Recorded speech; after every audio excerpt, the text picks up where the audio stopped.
চন্দ্র সেন একটি train miss করেছিলেন, যার কারণে আজ ভারতীয় রেলে টয়লেটের সুবিধা আছে।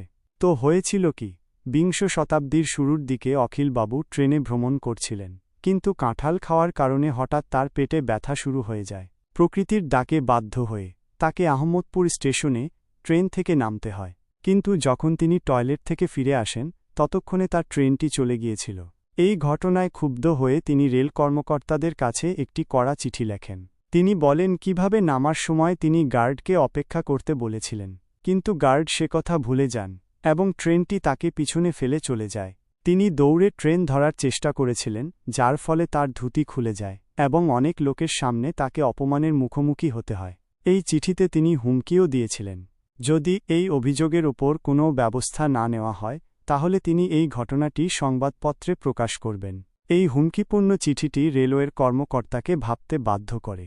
এরপর সকল দূরপাল্লার ট্রেনের জেনারেল কোচগুলিতে টয়লেট তৈরি করা হয়। তাহলে পরের বার যখন আপনি ট্রেনে টয়লেট ব্যবহার করবেন তখন অখিলবাবুকে মনে মনে অবশ্যই ধন্যবাদ জানাবেন।